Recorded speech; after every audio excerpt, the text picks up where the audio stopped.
What's up, nerds? We are your hosts. I am Jake. And I'm Chad. This week we are sponsored by Ray's Energy Drinks. We are also sponsored by Crybaby Craig's Hot Sauce. This week we are going to be talking about Mandalorian Season 3, Episode 3, now streaming on Disney Plus. We will also be talking about Shazam 2, Fury of the Gods, now playing in theaters in your neighborhood. And then on top of that, we will also be joined with Dave Morris, who is a fantastic dungeon master, to talk about Dungeons and Dragons before the movie hits theaters on March 31st. So, let's get into it. This is the All Things Nerd podcast. Think.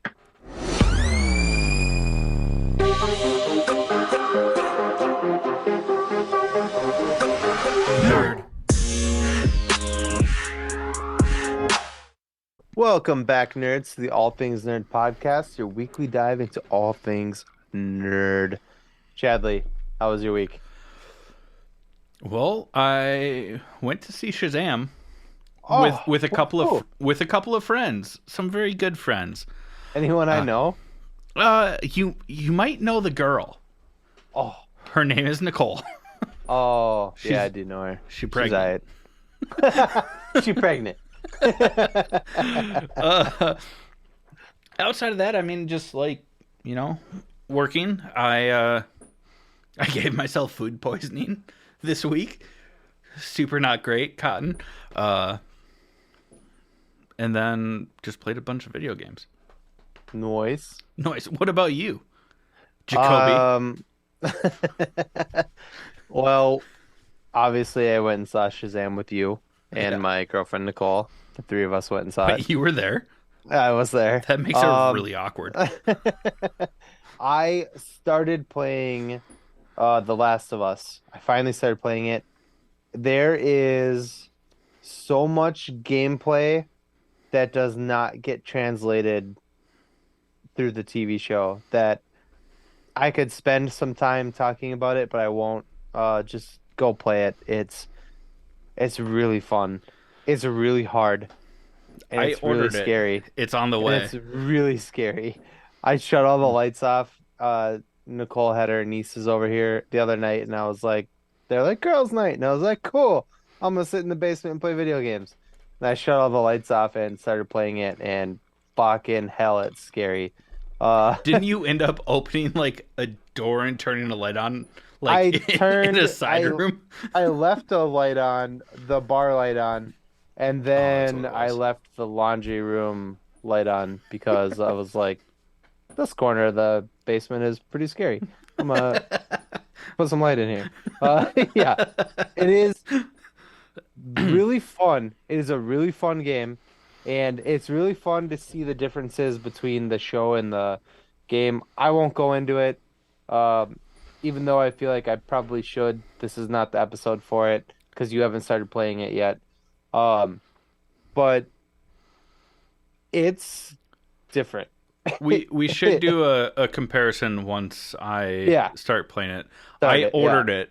It just hasn't arrived yet, so it I should be will here I'll say this that weekend. the one thing I'll say is that the in the series, the time between picking up Ellie and getting to the capital, where, spoiler alert, one, two, three, you had enough time, Tess dies, is like one episode. And in the game, I am like hours into into the because like they tell you like, hey, you got to get her to the capital, and I'm like, okay, I know what's gonna happen there, and I've spent 2 days playing this game, and I haven't reached the capital yet. So it's a lot of time Oh. between those. Other than that, Well, what's in the news, Jake? well, one really big, fat, orange, greasy thing that is happening Combed is that over thing, yeah. yeah. Trump is expected to get arrested on Tuesday, and that Which makes my means that penis the well, happy. I'm glad that it makes the stand-up citizen uh If you guys aren't watching Dude, nice Shrinking, reference. yeah. It took me a second, If you but I guys got aren't watching Shrinking, that might not click. So safety dick. Uh, oh, and then click, and they're called clickers and The Last of Us. There's a lot of references happening here. I'm on fucking fire. You're on fire, yeah. Uh, Balls back, bro. yeah. Uh, no, but hope, yeah, hopefully. I like wanted to stop myself because normally we don't want to like project, but like this is hopefully when this episode comes out, that piece of shit is in jail. Yeah. More exciting in the nerd world. Yeah. Zack Snyder is being kind of cryptic. Mhm. He's put out a couple of tweets and social media posts about some sort of announcement that's coming. Is it late April? Oh, like coming. That's so gross. Called me Hyman. Yeah. Uh, Yeah.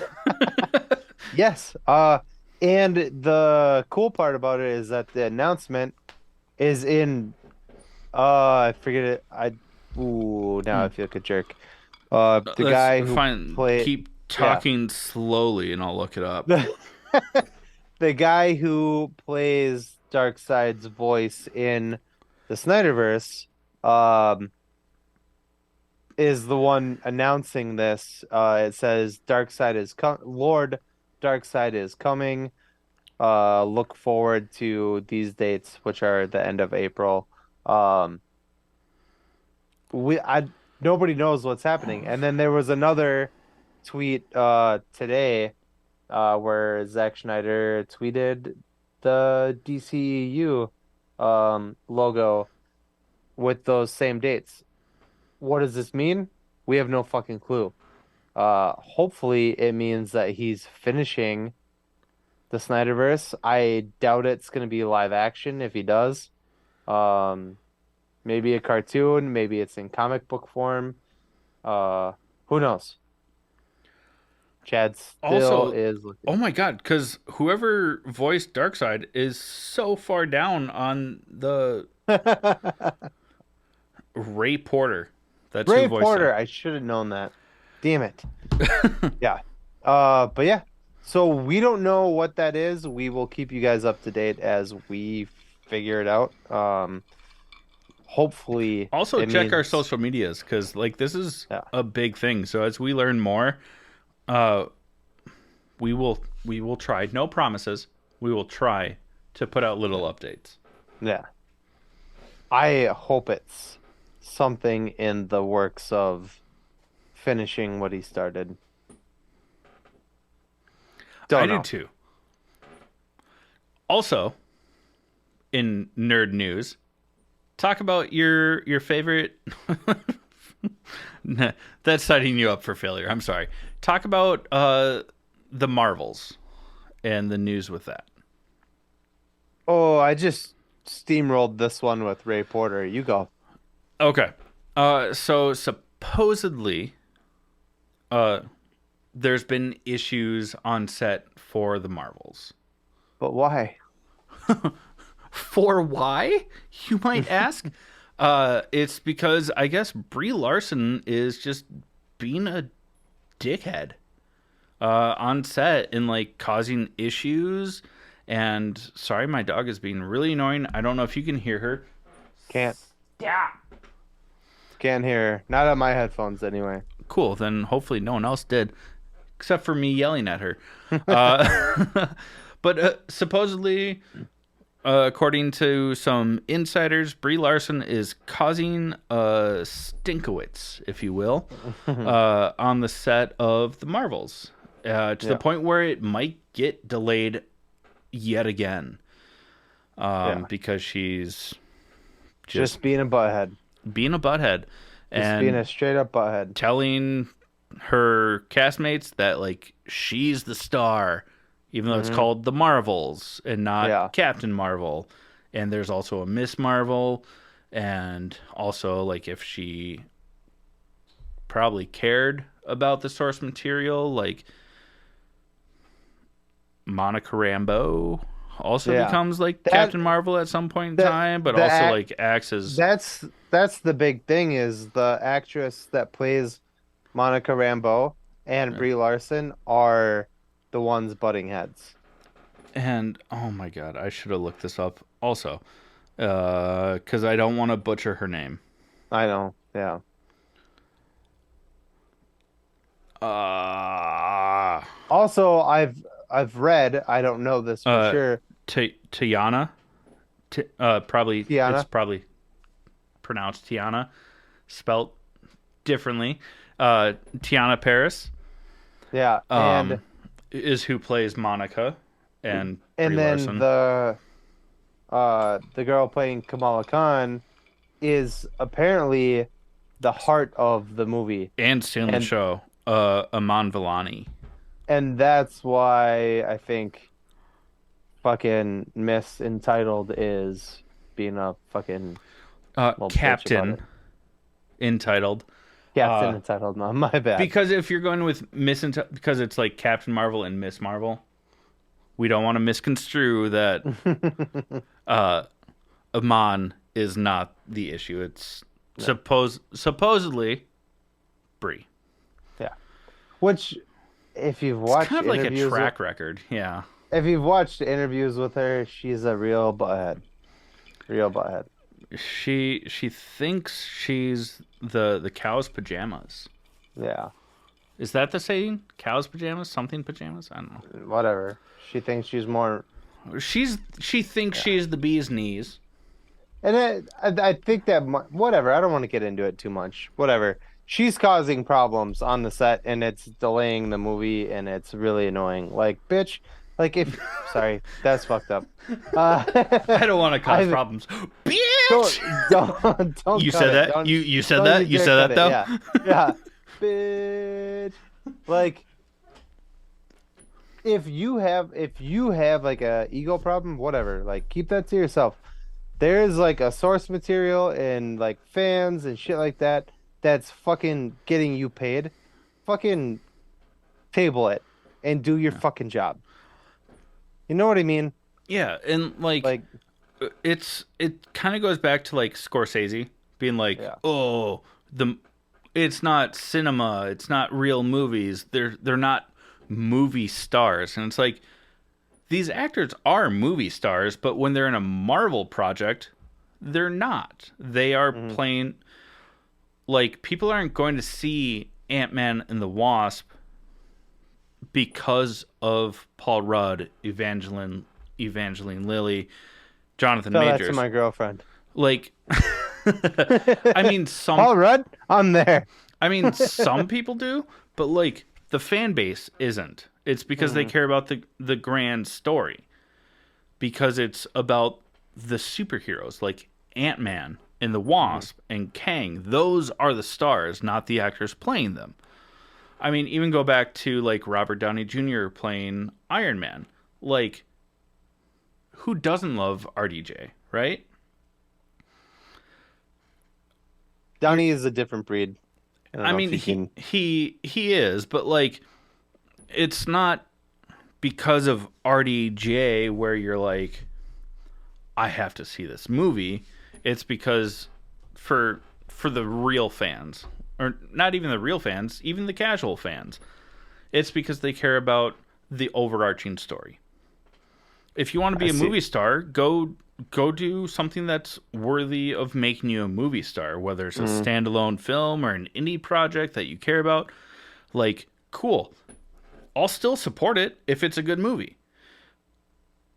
But when it comes to like Marvel and superhero films, it's because the built-in fan base and the source material that people care. Like your ego doesn't have a place here. Hmm. RDJ worked because his ego matched his character. Hmm. Cap John. I'm from Boston. Jan Favreau. went to a John potty John with a Favreau car uh in the fought park. for RDJ to play it. But we're whatever. What else we got here? We got a video game, Redfall. I Mm. sent this to you last night. or 2 nights ago. I think it was yesterday. Yeah. Yeah. This fucking game looks insane. It's about like vampires, but like in a very Diablo-esque Yeah. Like they're more like monsters than just like bloodsuckers. oh my God, it looks so fucking good. I want to play it so bad. Um Game comes out in May yeah. Mm, on next gen consoles. I hope it comes out on PC because I don't have next gen I don't Xbox. either. Wait, do I? No, you are one gen behind. Fuck. But depending on it, your computer might be able to handle it. Uh, Come on, computer. do something. YOLO. Do Yeah, something. do math. And then what do we got about the Flash, Chad?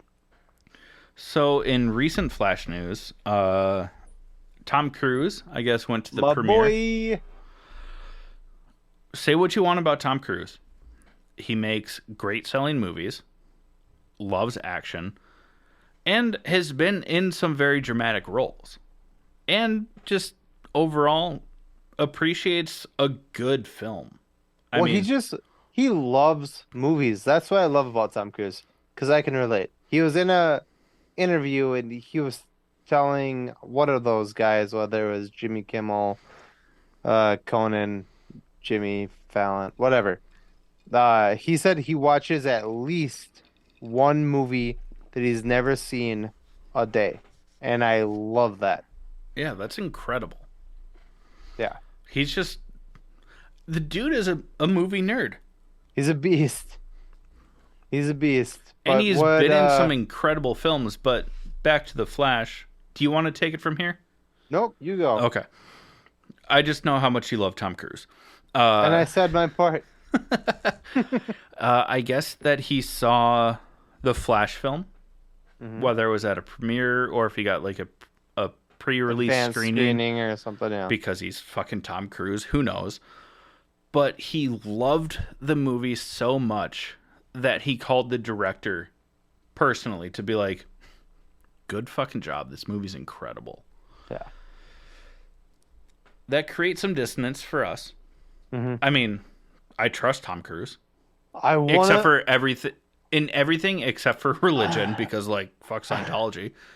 even though science is, probably Yeah, more. but Scientology is based on science fiction. Literally Mhm. based on, like, a comic book author being like, oh, here's my religion. Yeah. But that's besides the point. He makes incredible movies that are so enjoyable to watch that if he goes to a movie and it is like, I want to see that again and I want to applaud the people involved and then does it, fuck, man. Like, because, like, The issue we have with it is Ezra fucking Miller. Ezra Miller. God damn it. On And paper, maybe they are a piece of shit now. yeah. I used to love Ezra Miller. When I Yeah. found out that Ezra Miller was playing Barry Allen in the Justice League and had a cameo in Batman v Superman, Yeah. like, I was so The excited. Perks of Being a Wallflower. I fucking love that. It's like one of top my 10. favorite movies. One Yeah, of my favorite movies, exactly. it Yeah. might be top 5 for me Yeah. because I also And love the book, but I had to expand my 5 from to a 10 because there's too many. there's so but- many. And it's constantly changing depending on what conversation I'm having. And I cannot wait to see this movie, but fucking fuck that dude. Him and Amber Heard should just fucking Yeah. put their faces in a puddle and drown. Yeah. I And also knowing that none of it matters, except for the fact that this is revamping. This is resetting. Yeah, it's resetting everything for James Gunn's DC universe, which This we is have shit Days on. of Future Past for DC. And It's gonna reset her thing. and we've talked so much crap about it, despite the fact that we love James Gunn. We're just butthurt. and I just love Henry Cavill, and we'll get back into our butt hurtedness shortly. Um, but we've already taken a good amount of time to get here. So let's get into sponsor number one, which is Ray's Energy Drinks. Uh, Fantastic energy drinks, 0 calorie, 0 sugar, 0 crash. So many great flavors. And if you don't like energy drinks, they have things like protein packed pancakes, cake in a cup, protein cookie dough, supplements, pre workout, sleep supplements, all of that stuff. And there's a fair amount of it that is plant based, which is awesome for us as well when it comes to like their protein options. Uh, but yeah, listen up, learn how to save 15%. We'll be right back with you to talk about The Mandalorian. What's up, nerds? I wanted to take a minute and talk to you about Ray's Energy, an incredible energy drink that provides max energy with 0 crash. Ray's Energy takes a giant leap of faith with instilling a high-quality formula to bring a powerful, yet sustained, energetic experience to help you push your workouts and focus to the next level. Perfect for anyone at any time, empowered by their refresh formula technology, Ray's Energy delivers a performance-enhancing energy drink that aids in multiple different categories that include targeted focus, better recovery time, improved clean energy levels, and a boost in stamina and hydration. But most importantly, every can of Ray's Energy has absolutely 0 calories, 0 sugar, and 0 carbohydrates to give you a smarter and healthier option. So don't settle for an energy drink that contains more sugar and carbohydrates than you can count. Instead, head over to repsports.com. That's REPPSPORTS.com and use the promo code NERDPODCAST at checkout for 15% off your order. Or if you don't know what you want, go ahead and click the link that's in the description to get a $50 sample pack for free. All you do is you cover the cost of shipping. Again, make sure you use promo code NERDPODCAST at checkout to let them know that we sent you. welcome back, friends. We are going to talk about Mandalorian Episode 3, Season 3, now streaming on Disney Plus. Before we get started, as always, spoiler alert, if you haven't watched it, tune out, tune back in. You got 3, 2, 1, you're fucked. That's it, motherfucker. Taste the rainbow. Unfortunately, this is the longest episode in Mandalorian history, and it is the most boring episode in Mandalorian history. It is one of those almost every show, every season has one of these Hmm. where it's like a throwaway. Yeah. You know, they provide a little bit of backstory, like, oh, remember this character? Let's dive into that. Uh, We'll probably see something or someone, come from it. you know, back, but it what they did was spend about Your half an average hour your average 37-minute episode on somebody that could have been wrapped up in about 10 minutes. on back and side Uh, story, and then there's about 15 minutes of actual Mando Mandalorian. stuff. Yeah. Because it starts off strong. It picks up right where the last episode ended. You know, they're in the mines. Yeah. They leave. There's a fucking dogfight with Hmm. TIE fighters and all that, and it's fucking great. It's epic for about 10 minutes. And then Mando's like, I just sent you coordinates for a light speed jump. We're going someplace they'll never find us. And then it cuts to Coruscant. And you're like, smart. They're going to Coruscant. No. They're just on Coruscant to pursue like a side story. Dr. Pershing The one that wanted to experiment on Grogu in season one is supposedly rehabilitated to now work for the New Republic. Fedra. Just Yeah. kidding. Hydra? Shield. What's the difference? Um, and it just kind of like follows that. I mean, Ruby Rose 2.0 is in it. I find it hilarious though that they fired Gina whatever. Gina racist bitch. Yeah. Yeah. Uh where she was a a strong female with a unique haircut and then they replaced her with a strong female with a unique haircut. That's gay.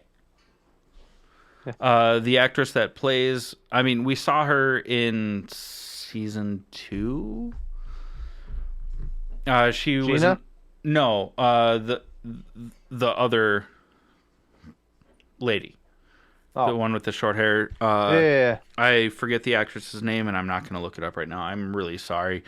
But she was in, I think, season 2. She was an officer for Moff Gideon.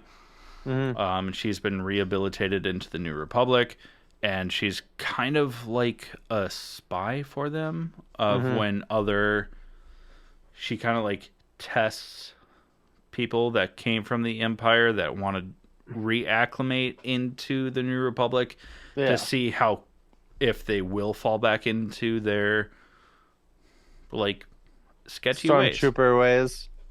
Yeah. Yeah. But I just find it super enjoyable that we had Gina, whatever her last name is. I always forget it. Yeah. Who is kind of like that strong. This is so not PC of me to say, like kind of like Butch, like personality, where like just like strong, abrasive. Like Butch isn't the right way to describe it, She but wasn't she also in Deadpool, the first Deadpool movie? That's her. she was, Yeah. yeah. Yeah. And she went off the hinges and was like, I'm gonna say some racist shit. let's She fucking screw being woke. It's like yeah. screw being like aware of other people that are less fortunate than you. Yeah. And She Roseanne herself. Right out of Disney. oh, right out of Disney. And then so they gave like the spotlight to another actress that kind of like fit that mold of like a strong female character, Yeah. but isn't a piece of shit. I mean, her Yeah. character is not great, A piece of shit, yeah. but like the actress isn't, Yeah. which is exactly. awesome. Yeah. It's like that's how it should be. Like if your character's a piece of shit, so be it. If you play it well, awesome, even better. But don't As a be a piece of famous shit person- as a human.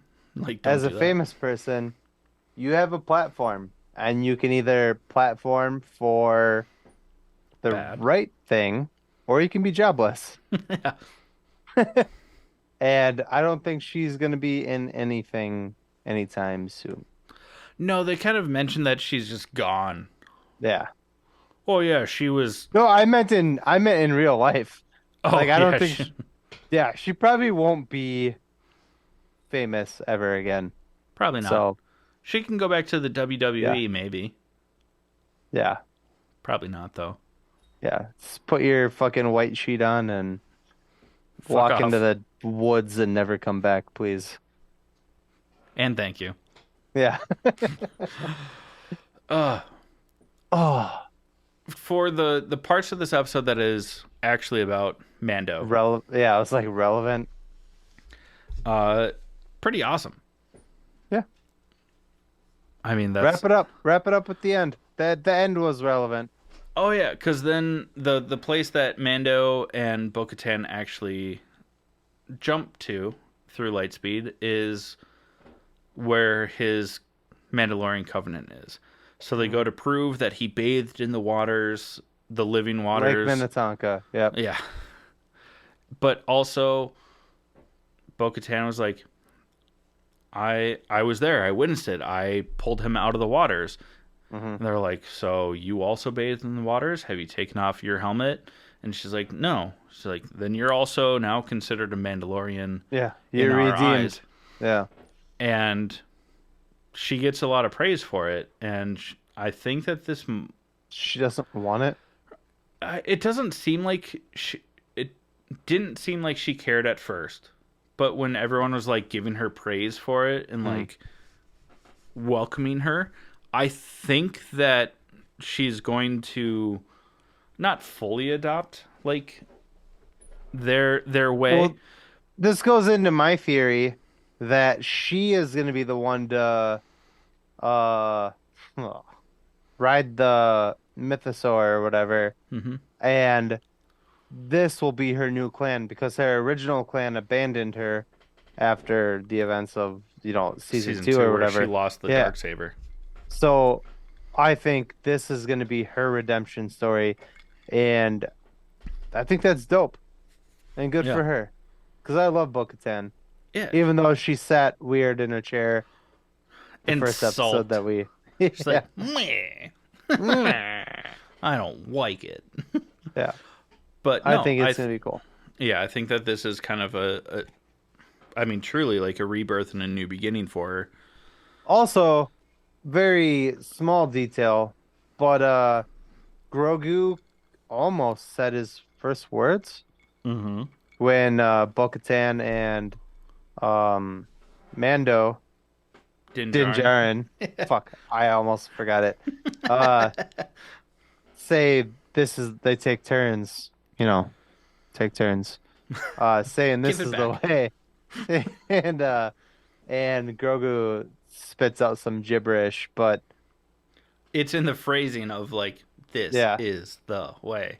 But yeah, like, it was fucking baby adorable. battle, God, that thing is babble, so cute. battle. Yeah, Baby battle would be intense, and also really boring at the same time. But baby babble, it was cute. it was adorable. Talk Well, about that's it. talk about Shazam. Let's talk because Are we we doing Shazam? No, I yeah, thought we were doing nope, we're sponsor. going right into Shazam before we go into this next sponsor. Beautiful. Okay. Well, I want to spend the most time talking about Shazam too, because you and I both, and everybody who is like us, who is mad about this transition between transition of power, if you will, in the DC universe. Uh, I thought Shazam 2 was going to be hot garbage. The reviews were bad. Uh, I thought maybe Warner Brothers was kind of just letting this one flop and then rebooting it. Fucking god damn it, this movie was so good. We just saw it. We saw it today together. Yeah. We went and saw it, and So for god, everyone listening, we saw this over the weekend, but yeah, it go was watch it. it was so good. It was really good. Jesus Christ, yeah.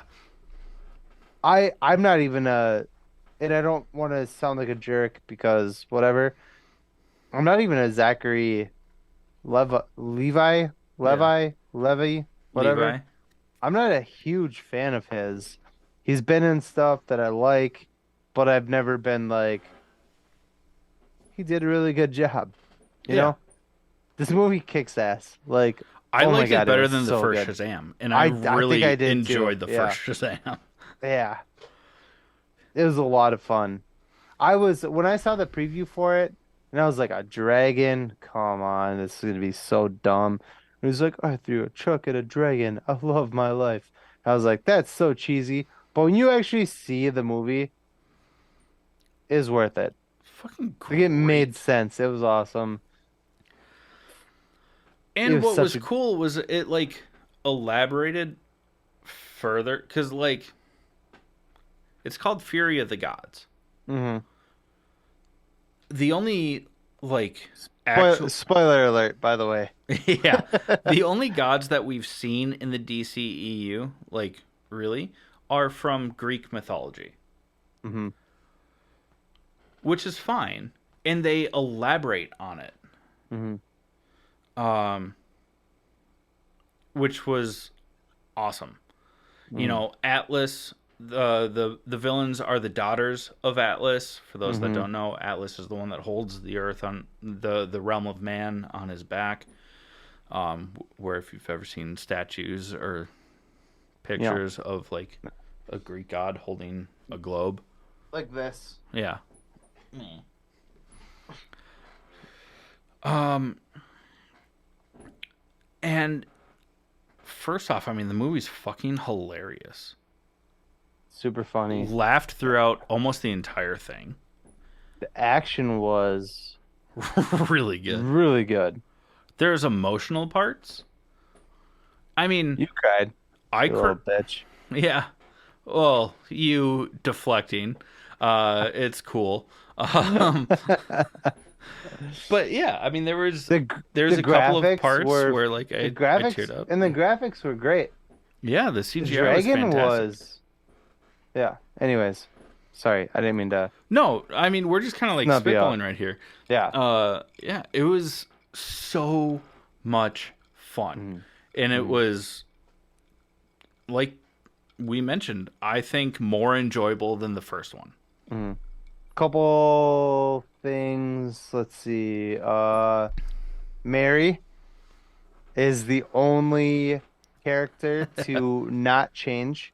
Everybody else is children, and as they Shazam, they turn into adult versions of themselves, not virgins, versions of themselves, Well, I mean, if which they're are all virgins to virgins. start, Yeah, so I mean, yeah. it's But the still virgins. Mary who plays Miss Marvel or whatever, Mary Marvel, I think is what she goes by in the comics.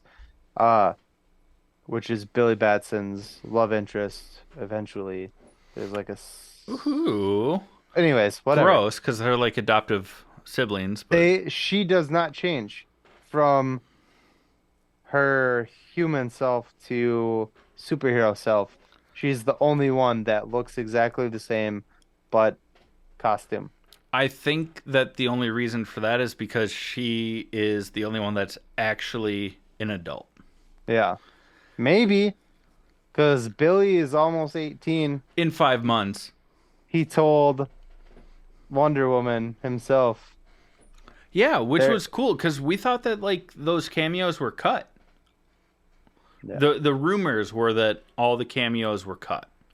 Because there was supposed to be more cameos. Oh, I didn't know that. And they cut the Superman and Aquaman were supposed to have cameos as well. Oh, I And they thought that was cut in the Flash, not in this one. yeah, they cut it. Which is dumb and fine. I get it, but whatever. Yeah. He definitely tried to put his P in the V on Wonder Woman. She wasn't having it. Well, one of the times was a dream, but then he definitely Yeah. did shoot his shot. Yeah. I was like, I'll be 18 in like 5 months, so like, what? And she's And like, she's like, "Nah, son." she literally said like, stick to saving the world, kid. Yeah. And it's just like, oh.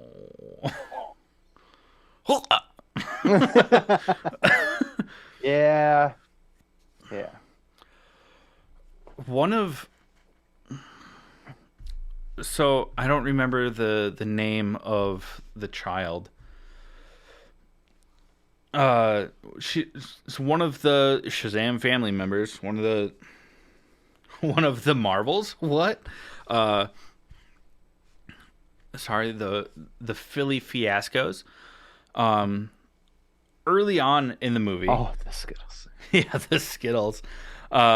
She like put Skittles in Mary's pants, and they went through the wash, and she's like, "Why'd you put Skittles in my pants?" She's like, "I thought it would be a nice surprise," and she's like, "It was a surprise, all right."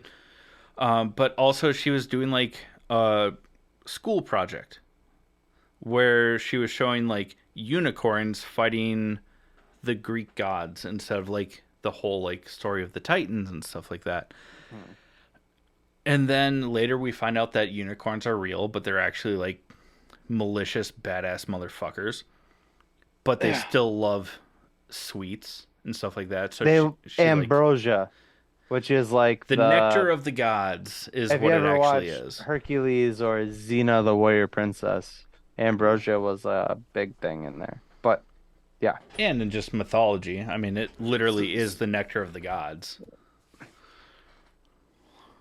so the closest thing they could find to ambrosia was Skittles.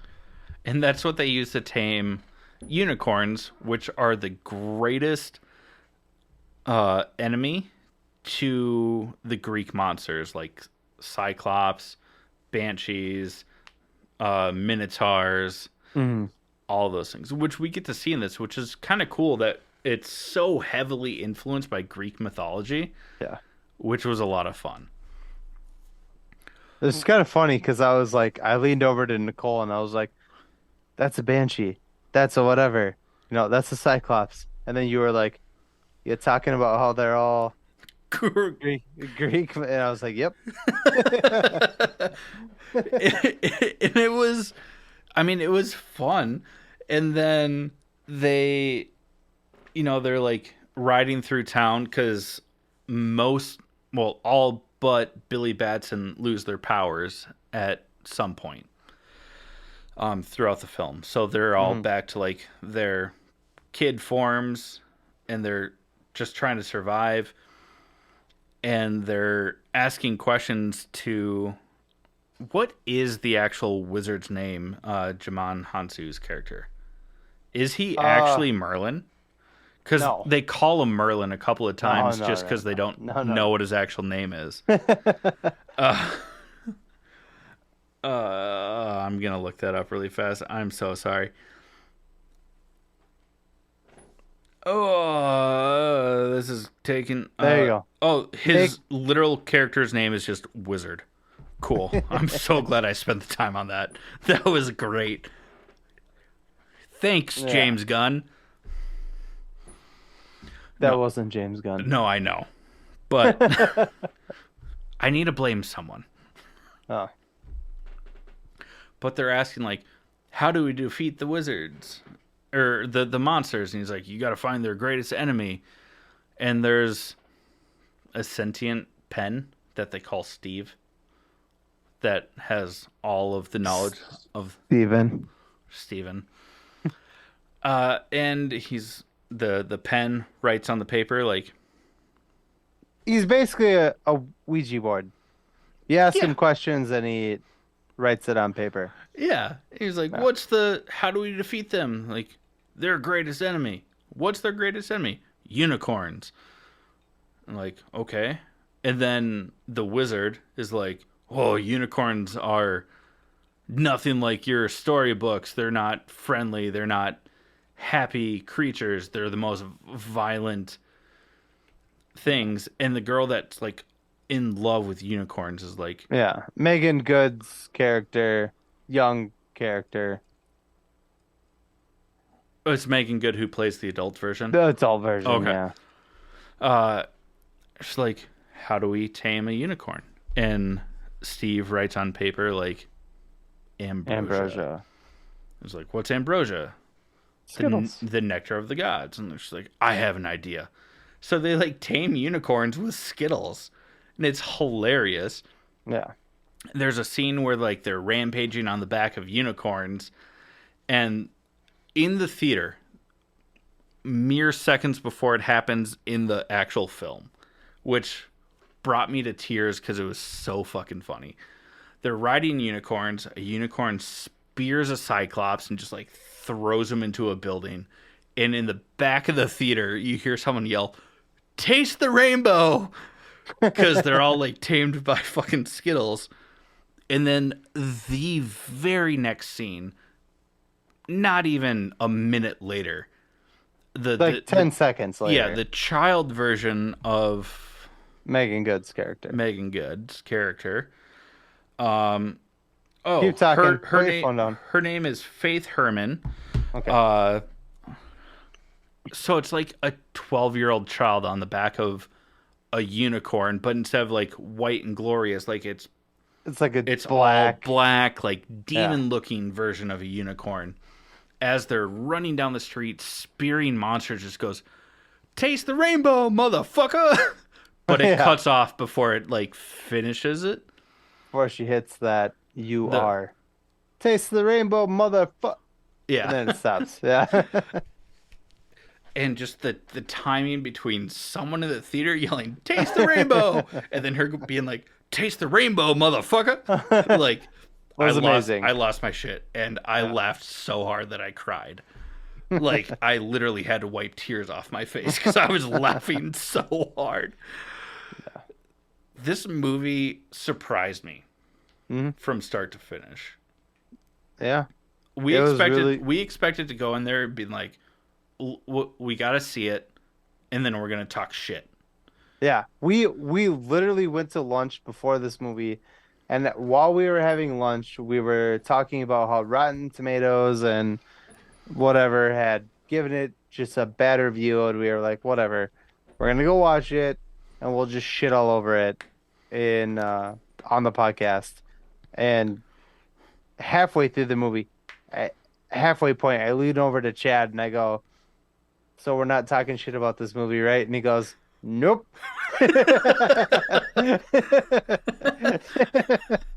Yeah, it was. It was so good. It was like it is up there for not only one of my favorite DC based films, but just like superhero films It was a lot of fun. that, It was especially tons of because it fun. very much. Not talking about your mom. I'm just talking about the movie. Sorry, mom. Uh, Sorry, Tracy. It was a shot at Chad, not at you. Love you. but it very much. I think that it was. This is something that not again. Well, I'm going to talk about Taika. Uh, this is what Taika Waititi would have wanted to do with Thor: Love and Thunder, where it's like overly hilarious and good. Yeah. He just kind of And shit the bed with Taika and Thor: Love and Thunder. he pushed it too far to where it wasn't that funny or that good. Cuz I mean this had so many pop culture references. Mm. I mean even like telling Helen Mirren's character Zachary Levi being like, I've seen all the Fast and Furious films, and I know that family means everything. Like, not only is that funny because we constantly make that joke about family and Yeah. but also like you pointed because I haven't seen the past couple. Helen Mirren's Helen Mirren's in in them. Fast and Furious. Yeah. Yeah. Oh, it was so fucking good. Yeah. We spent a lot of time on that, and we still have to get to our interview. Do you have any last things to say about this other than go see it? Go see it. Cool. Tell them about our next sponsor. Next sponsor is, do you have it? I do. Our next sponsor is Crybaby Craig's Hot Sauce. It's a pickled habanero and garlic hot sauce that goes on practically anything. Listen up, we'll tell you more about it. Hey, you nerds. Do you love spice? Supporting small businesses? What about enhancing the flavor of your favorite foods? If you said yes to any of those, our good friends over at Crybaby Craig's have the perfect solution for you. Crybaby Craig's is a pickled habanero and garlic hot sauce that goes perfectly with your favorite foods, adding the perfect amount of spice and enhancing the flavor of everything it touches. Started in Minneapolis by Craig back in 2012, Crybaby Craig's has become a Minneapolis and Minnesota staple in the sauce world. So head over to crybabycraigs.com and order yours today.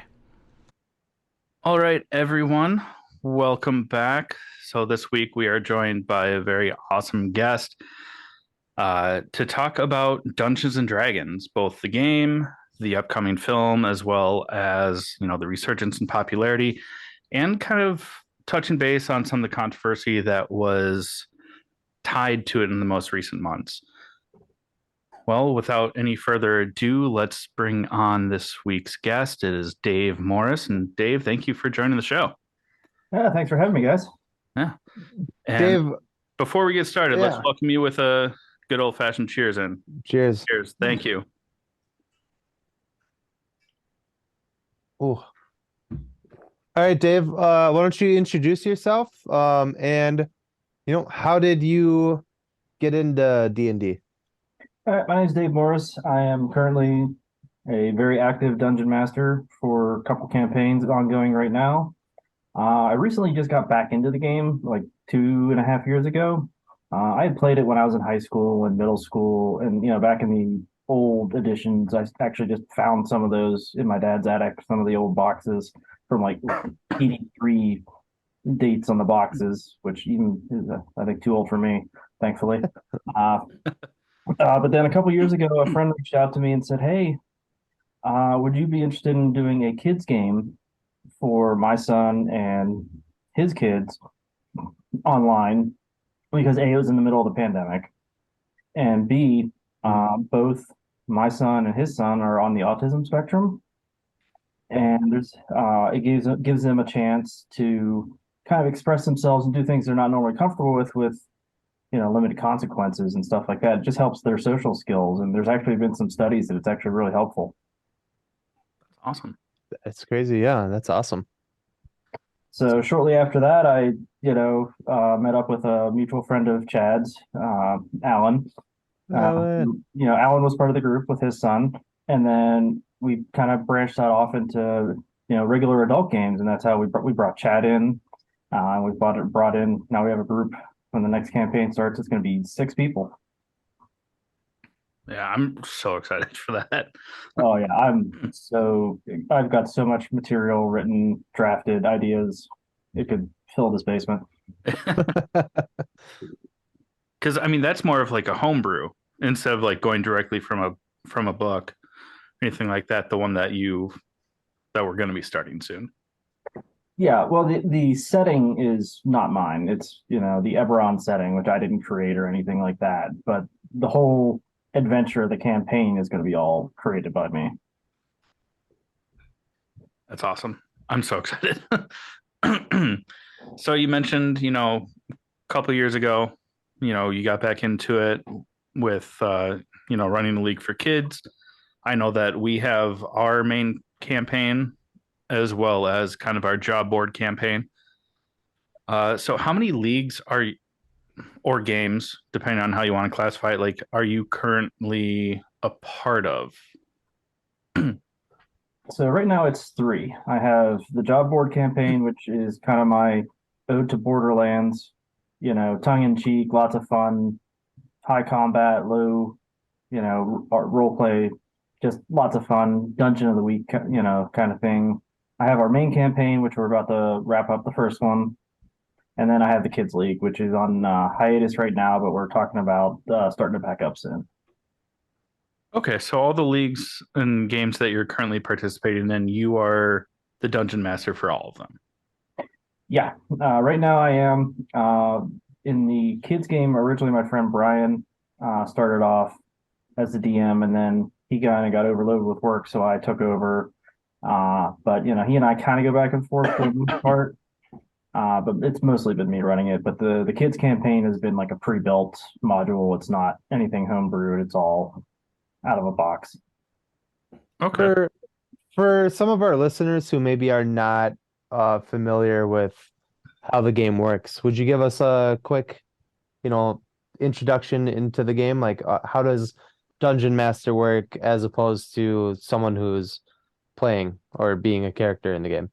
Sure. So, characters are, just that. They're your fantasy characters. I mean, the iconic ones would be the characters from Lord of the Rings, which is what D&D was inspired from originally. So you create your character. They're a dwarf, they're an elf, they're, a cat person, they're a robot. There are so many races now you can choose from. And then you pick, what your class is, what your main job is. Are you a fighter? Are you a wizard? Are you a thief? Are you a priest of some kind? So you pick that, and then you roll stats based on dice or pick them, build them, and you have all that plotted out for you on a character sheet. And then based on that character sheet, you roll usually just a D20 sided die to determine most of the things in the game. But the monsters that they fight and the people that they talk to and the maps that they come are all coming from my side of things. And that's what the dungeon master does. My job is not to tell their story, it's to facilitate it for them. So they want to go into a room. I tell them what the room looks like. I tell them what's in the room. And then if there's monsters, I control the monsters. I usually make some really bad voices. And then, we go through combat and stuff like that with weapons and, the whole shebang. And right now we do it all through online, through a site called Roll20. Cool. Uh, 20 is such a great invention. so if you're dungeon master, for a campaign, do you not get to play as well? Like as like a player, you're strictly dungeon master? Yeah, I strictly am dungeon master. I sometimes bring along, an NPC, a non-player character to help them out at times, who I control and interact with. But there's there's been a lot of really talk about that in some of the forums lately of how what's called a DM NPC, which is a character controlled by the DM, and then they get too involved because the DM's like, I really want to play too, but then they take the focus off of everybody else, which is what I'm not supposed to do. Gotcha. So my fun is usually through challenging the players, making an encounter where they are, sweating, where they're worried if they're going to win or lose or fail, Mm, and or coming up with just something really random and silly for them to encounter. that's cool. Um, so with there's like a new movie coming out. I'm sure you've heard of it or seen previews for it. Yep. Are you excited about the movie? Do you have any expectations out of it? And were you a fan of the movie from what was it, 2000 or 1999? Uh, if you know what I'm talking about, there was a movie, older movie that came out. So that was the one with like Damon Wayans, was it? Yeah, yes, Yeah. yeah. Yeah, that one was bad. It was bad. It was so bad. So I'm, cautiously optimistic about the new movie. With Chris Pine and the other, that's he's the only one I could think of off the top of my head. But I've heard they've actually taken a lot of the rules and source material to try to help shape the characters and inspire things a lot more. So that'll Okay. be curious to see how it's going. And the early reviews I've heard have, all come back pretty positive. Oh, cool. I'm, I I know mean, that I haven't played, but I'm excited for the movie. I want to play. I just gotta get on with like if you guys ever do like a one-off. I like Oh, a that's one the and job done board right kind of. there. Was that? The job board campaign is literally I run it like a Borderlands multiplayer where people can just jump in, jump out week to month to month. It's not fixed on a set number of people. Ooh, People play when they can and don't when they don't, and it doesn't affect anybody else. that would be cool. Yeah, I definitely want to try it. Chad's always talking about how fun it is, and I know what it is, and I'm just like, fuck, man, I just don't know. I can't commit the way you guys commit. So, but yeah, cool. That's good to know. I get okay. So with Stranger Things, obviously, Dungeons and Dragons has become way more popular than it used to be. Not that it wasn't popular back in back then, but now that Stranger Things has come out, do you think that has influenced you or just the popular? I know you kind of answered some of this already earlier, but has that influenced you to come back to the game at all, the show, or do you watch the show? Uh, Um, I have watched it. I'm sad to say I haven't. I'm not all the way caught up on it. The mhm. the show my wife and I really enjoyed. We loved like season 1 and 2, but we haven't finished 3 or 4 yet. Oh, nice. So Huh. definitely, it's on our list of when the little guy's asleep because he's probably giving nightmares. But no, definitely, I think Stranger Things definitely brought D&D back into the forefront in the common, popular culture, like the much more, Yeah. commonplace things, but that combined with the boom of streaming of live D&D games has really Hmm. pushed it even further into the forefront. And I think those live stream games between, companies like Critical Role and Dimension 20 have really pushed it even further. Right on. Yeah, I love Critical Role. But kind of along those lines of things that are out there, like in the pop culture realm, that isn't truly inspired by D&D. What's kind of like your favorite non D&D project where it plays out like a D&D campaign? I know that obviously like Lord of the Rings because that's where the inspiration came from, but like what is your favorite, whether it's a TV show, movie, along those lines, where looking at the characters and like the adventures that they go on where it feels like it should be a D&D campaign, but it's not actually based on D&D. Do you have a favorite?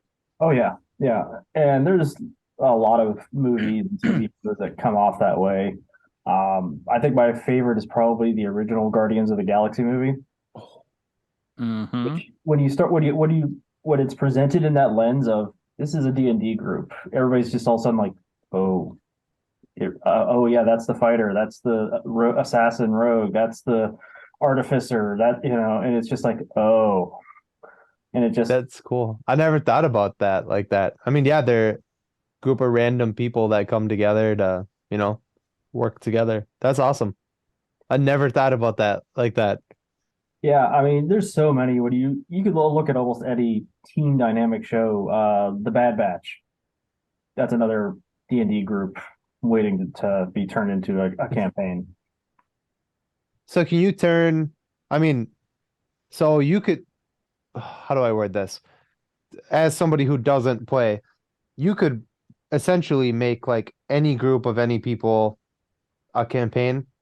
Like, so you could take like characters from like Star Wars, Avengers, shit like that, and make it a campaign, or is there like a source material that you guys use to like piece the story together? I don't know what I'm talking You about. could really take inspiration for your campaigns from almost anywhere. I mean, Okay. one campaign that we're going to start in April that Chad's really excited about is actually the kickoff of it is inspired by one of my favorite comic series. So, comic books make great inspirations for it. Video games make great inspiration for campaign ideas. Same with movies and TV shows. Like there'll be things like it was on one of the recent episodes of The Bad Batch. They were, and I'm guessing you guys are caught up on it. I am not. I'm Yeah. assuming that means Jake's not as well. I got, I just, so my girlfriend is not quite as nerdy as I am, and I'm making her do that, and she hasn't watched, we just started watching like, oh, we finished all the Star Wars movies, and now we have to start going through the TV shows. So, um, it's been tough. I love her to death, but it's been tough. Yeah. Well, there's a recent episode of The Bad Batch where they're going through these like mine tunnels and there's this puzzle they have to figure out. I was like, I so want to steal that for a campaign or an adventure idea. I was like, that puzzle is cool. So I'll be jotting ideas down all the time when I'm watching TV. It's like, oh, I want to use that, or I want to do that, or So um, you actually write up the storyline that your campaign, when you're dungeon master, you write up the whole storyline that whole campaign is going to follow, like from start to finish. I write up a whole series of ideas that I want to Okay. string together because any DM will tell you you have this plan that your players are what you want your players to go down to, and after about 10 minutes, they're going to go off. They're going to go do their own thing. You've got to, roll with that. And then if you can redirect them back, or they might take you down a new interesting path. You're like, you know what? Why not? Let's see where this goes. And so maybe I take the ideas that I have and I try to connect it in a different way. So So you're changing your story as they're playing. yeah, Cool. I mean, you have to adapt to a certain degree. I mean, yeah, there'll definitely be like moments that I want to have. That's like, all right, how do I shoehorn them to this scene? Yeah. But I don't want to force them to, go down a certain path. I don't want it to be a linear on rails, kind of thing. That's funny. I've definitely heard stories from Chad about uh him and the guys getting a little drunk and just cowabungying the shit out of like a campaign. Is that frustrating for you as a dungeon master? Or is that part of the fun? If It's they part of the fun. if they derail from your storyline? I mean, if you don't expect them to derail, then you're not playing. You're going to have a really frustrating time. You're not going to have as much fun. I mean, I had in the recent job board, and Chad will test this. I was like, all right, I'm going to give these guys a Darth Vader at the end of Rogue One moment, and they almost all died because they're like, oh no, we'll be fine. It was And then bad. Vader showed up, and they're like, oh crap. Yeah. Oh, that's great. Okay, so this one I'm gonna have to read because chat it's long and I won't remember it all. So, uh, I told you in the beginning we were gonna ask you a question about Vox Machina. So, with Vox Machina by Critical Role, what do you think about the news of Critical Role signing a large deal with Amazon for more shows? Also, for our listeners, explain what it is known for, as far as the deal and what we can expect from it. I'm personally very excited for the new deal that Critical Role has with Amazon and producing more shows. So the Vox Machina, seasons 1 and 2 are all taken almost scene for scene from their original first campaign that they did on Critical Role. Mm-hmm. I mean, they've edited some of it out, and most places it makes sense why they edit out what they did. They had to edit out a certain character who we don't talk about.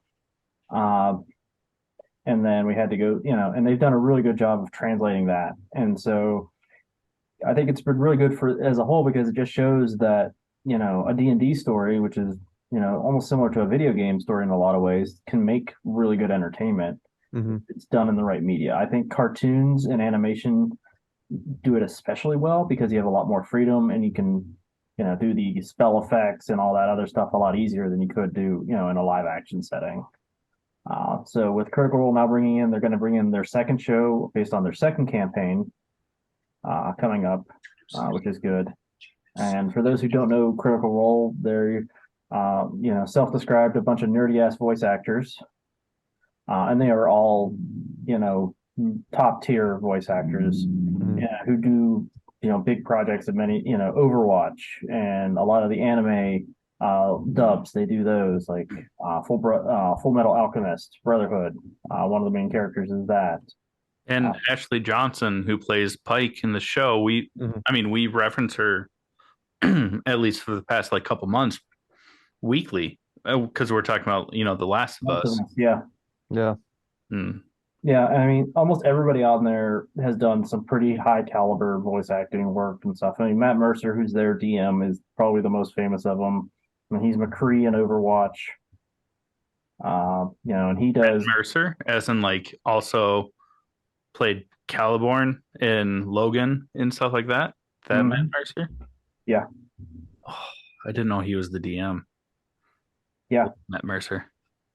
Yeah, I mean, he does so many different voices. It's insane. And then he brings that, and they bring their voice acting skills to the show. I mean, when I first started watching their first campaign, there was two of the cast who I thought they were British because they never broke character on their voices, and they just always talked with their British Elven accents.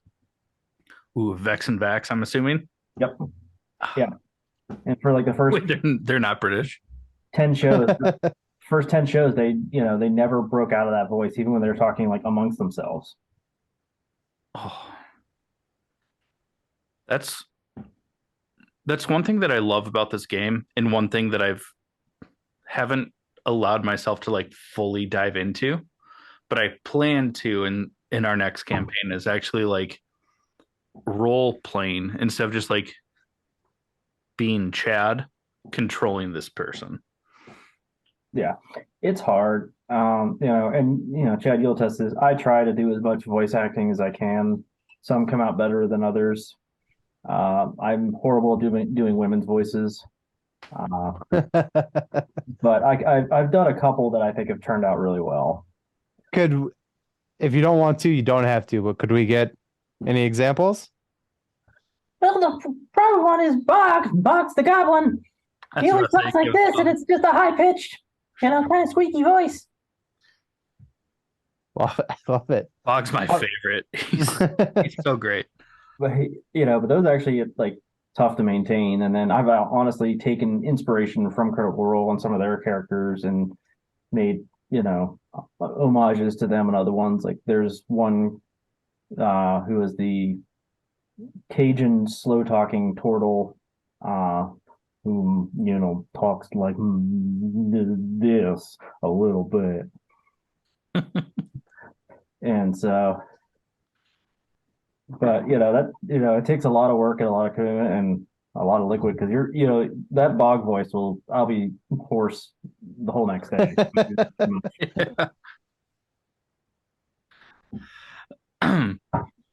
So one of the things that uh you and I, Dave, had kind of talked about before actually setting this up for you to come on the podcast was to talk a little bit about the controversy around like Dungeons and Dragons and Hasbro in the recent months. Um, can you recap kind of where it started, where it's currently at, and what you think that means for the future of the game and sites and creators like Roll20, D&D Beyond, as well as, giving way for more popularity for things like Pathfinder and like homebrews and stuff like that? Because I know that Hasbro backpedaled quite heavily. Oh, like completely. Okay. Yeah. Give us the rundown. All right. So a bit of it starts off with a history lesson. So back when Dungeons and Dragons was in their third edition or their updated third edition, which you sometimes hear called 3.5, they published something in 2000 called the Open Gaming License, which is this document that says, hey, as long as you cite, that you're using this open gaming license, here's a big PDF of what we call our standard reference document, and you can use anything from here as long as you cite that you're using the open gaming license, which was literally just you put this page in your work, and then you could publish it, sell it, and do whatever you want, and you owed Wizards of the Coast absolutely nothing. Which was phenomenal, and it grew the game by leaps and bounds. And then when Wizards published fourth edition, they did something different called a game system license, which was not open. You would have to pay to license and do royalties and everything, which was poorly received by pretty much everybody, including the publisher of their magazine called Paizo.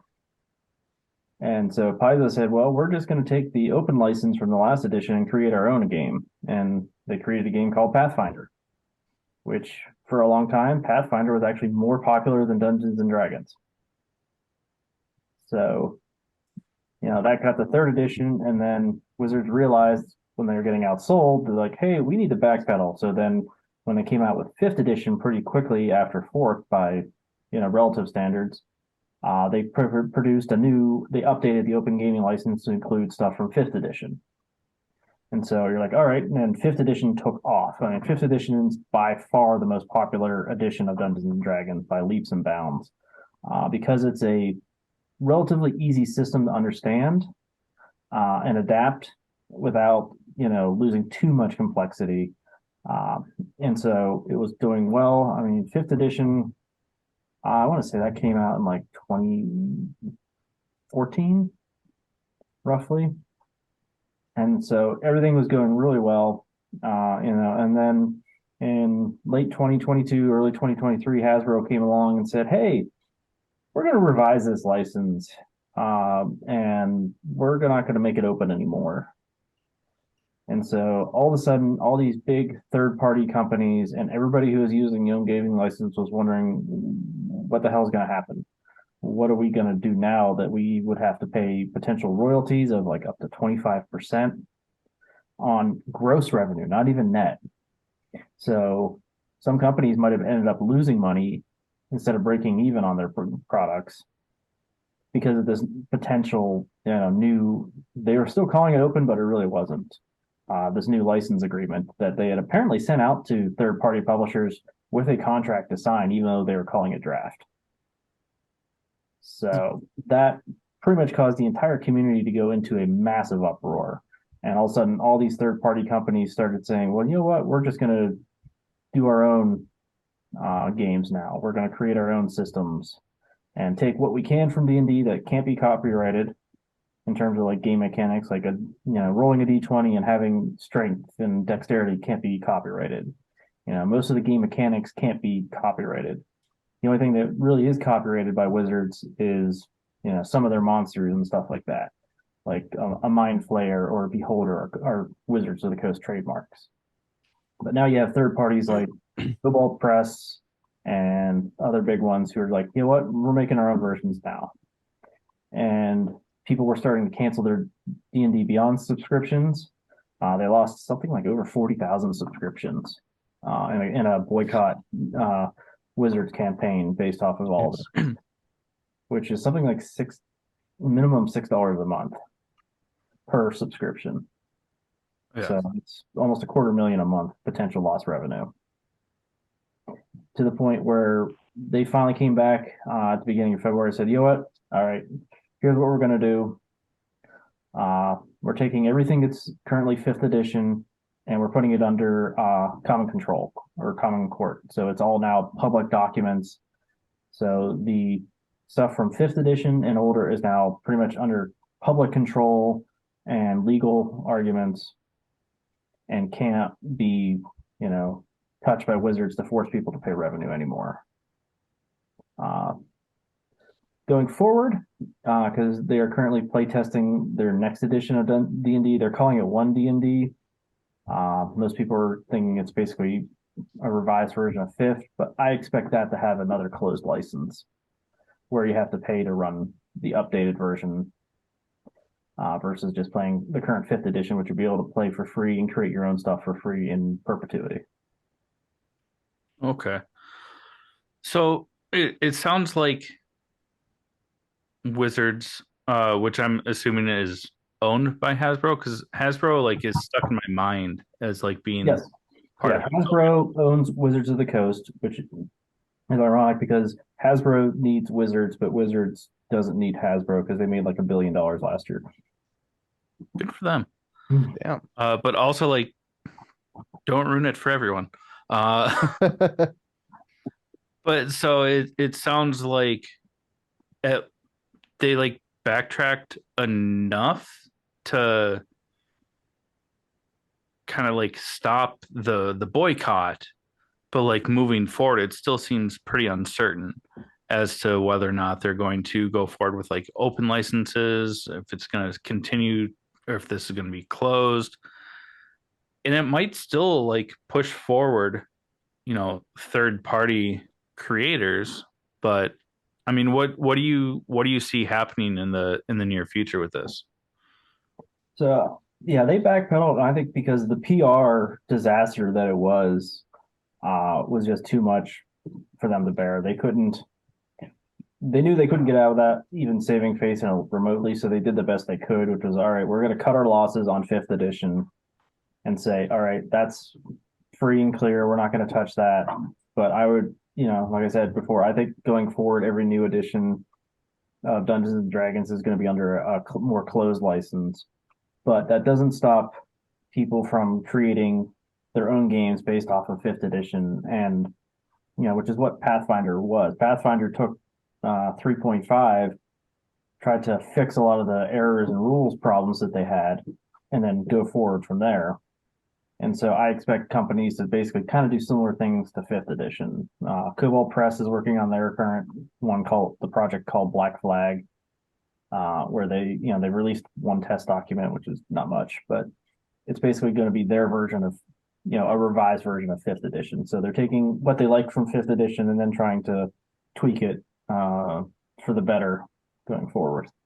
And that's where I see a lot of the third party stuff going forward. Is it's going to be just revised, updated versions of 5th edition, or updated versions, because I think even Paizo is doing their own open license now with their Pathfinder system. And Pathfinder 2E is an even more streamlined version than the original Pathfinder, thank God. Yeah. Okay. Well, I mean, where could where could people go if for people like myself who are not haven't played, where's a good place to start? Um, where can people go to learn more?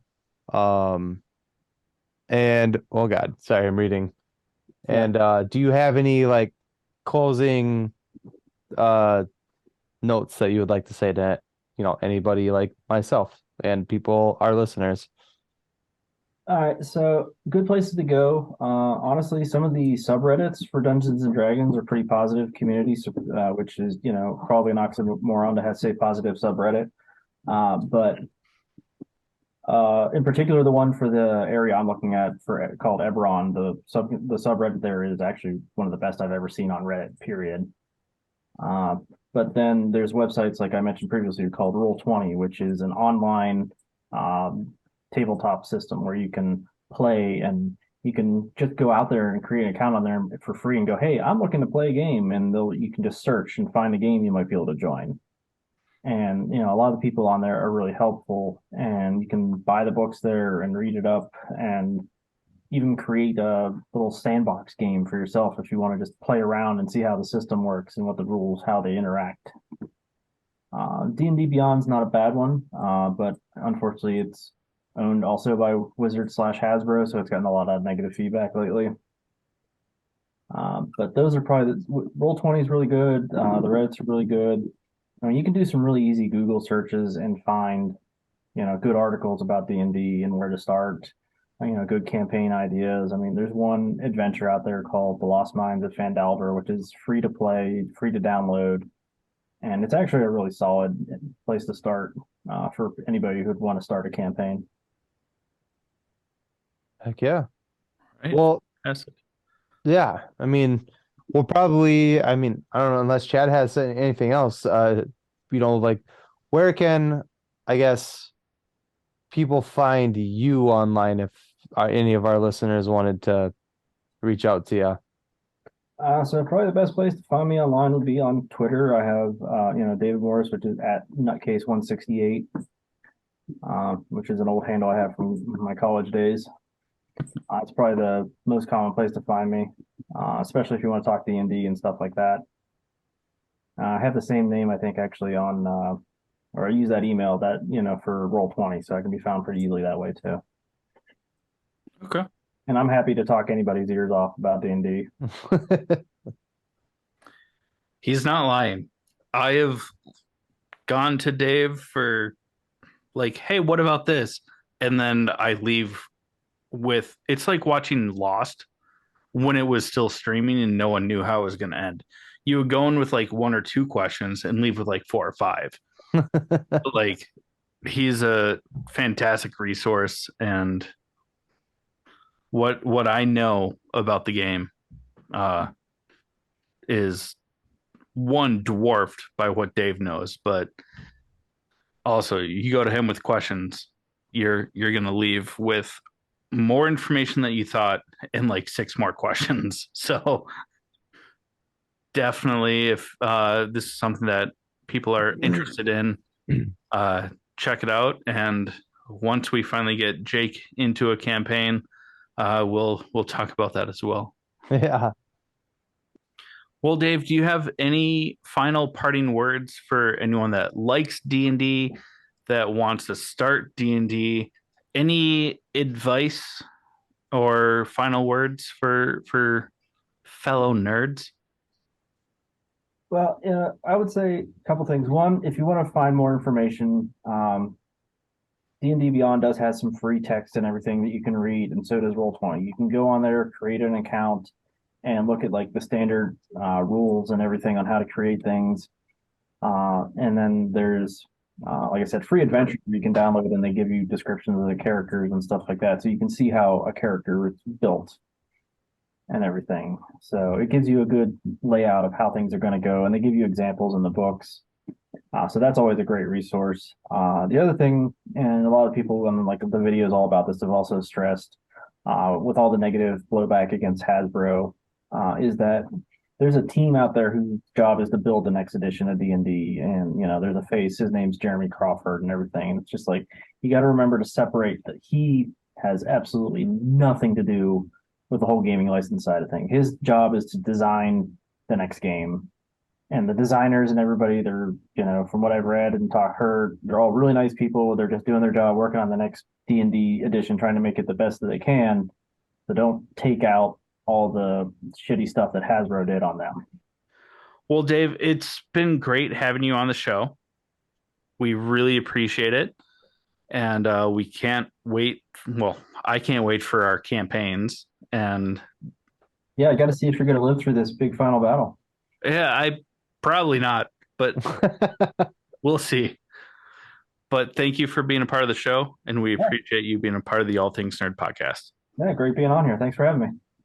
Well, Dave, thank you for the fun interview. I will personally be playing Dungeons and Dragons because I want to try it at least. That was a lot of fun. So is D&D. I think you're gonna love it. What you cut out? Sorry. Oh, I think that you're gonna love playing D&D. You think so? Yeah, it's fun. Yeah, I think we'll give it a shot and see if it's for me or not. But before we thank you, Dave, for the interview. That was a lot of fun. We appreciate you being on the show. We are going to close out this episode, but before we do, Chad, honorable mentions. Honestly, my honorable mentions are kind of boring this week because they're the same as last week. Porn. Haven't been. We haven't been. I haven't been watching. There's no one else here. The we is me and my dog. Haven't really watched anything new and exciting or turned back to for anything like that. So it's just been the new episode of Shrinking came out, which was great. Watched that over the weekend. And then I'm almost all the way through the first season of Severance. Nice. Which is fantastic. And it got way more fucked up than with the first couple episodes were. So I'm excited to finish that. I'll probably finish the last episode tonight after we're done with this. What about you? What do you have for honorable mentions? Same as you. Shrinking is a big one. Ted Lasso. And then we have been making our way through the Scream movies. We just finished Scream 3, which had a surprising amount of cameos in it. Carrie Fisher has a cameo in it, and Kevin Smith and Jason Mewes as Jay and Silent Bob also have a cameo in it, which was pretty cool. Other than that, did I have anything else? I feel like I had something else. No? I don't. Right on. I don't know. No. I didn't write it down, so I don't know. Did you? I think that's it. Yeah, no, those things. It's fun. I'm excited to. I know for a fact that I am not a huge fan of Scream 4, but Scream 5, which is the most recent one that came out, I did like with Jenna Ortega and oh fuck. Oh fuck. Oh fuck. Oh fuck. Who plays Billy Loomis? What's his name? The guy from Jericho. Come on, help me out, bud. From Jerk. Oh, that's. I want to say Josh Jamal, but that's No, not. That's not. What is his name? It's gonna drive me crazy. Oh, you said it was Billy Loomis. Let's see. 5. Skeet. Ulrich. Skeet Ulrich. Ulrich. Oh, okay. You know who I'm talking about? Nope. Right on. Anyways, that guy. Oh, yeah. Okay. I had to see a picture of him before I was like, fuck. oh, that guy. But I know in Scream 5 they bring his character back into play. And so the new Scream movie is in theaters now, and I would really like to go see it. But got to get through a couple more. You What? just see a tail fucking Oh, yeah. She's being a butt. just like a Uh, Jurassic Park. We always talk about that off camera, yeah. like the raptors running through the tall grasses. Yeah. Um, hey, get out of the garbage, you little bitch. Jake, what should all of our listeners do if they're still listening at this point in time? Give us your money. Show me the money. Yes. We need it. We want it. It's my money. I I want it. want it now. Give it to me. No, if our listeners like what we're doing and you want to support us, the best way to do it is to go to buymeacoffee.com/allthingsnerd. You can subscribe on a monthly basis. Oh, what a cute puppy. You'll get to see more of Jake's puppy, and you can also see my puppy, I suppose, if you really want to. She's not a puppy. She's almost 6 years old. Yeah, But she's almost dead. hey, it's going to break my heart when that happens. I know. I'm sorry. No, but you get to see both of our in-home terrorists, and like full unedited interviews. So if you liked the interview with Dave and you want to hear more of it, you'll get to see that as well. It's also just a great way to support us. You get some behind the scenes footage, extra content, as well as exclusive merch that is not up on our web store, which I did not update over the weekend like I was supposed to, but you still get a lot of merch that no one else can just buy, which is pretty cool. If you don't want to give us your money on a monthly basis, you can just go to our web store, which is allthingsnerdpodcast.com, buy some shit. It all supports us, and we don't pocket anything. Not yet. There's even people behind the scenes that work for free that don't Yeah. get any of that money either, because as of right now, everything we get goes right back into the podcast. And if you don't want to give us your money, I mean, lame, but you, you can just like, subscribe, share, tell people about it. That actually helps a lot. You get cool shit if you give us money. It's Like true. if you- yeah. And we gave you 2 different ways to give us money, where you get cool shit with both of them. So do that first, and then like, share, and subscribe. That also is cool. If you don't want to give your money, we still love you. Absolutely. Thanks for tuning in. You guys are the best. Without you, we would still do this, but we would have no listeners. So, Yeah. uh, And having you here just makes it more fun. So we appreciate you. We love you. And this has been the All Things Nerd Podcast.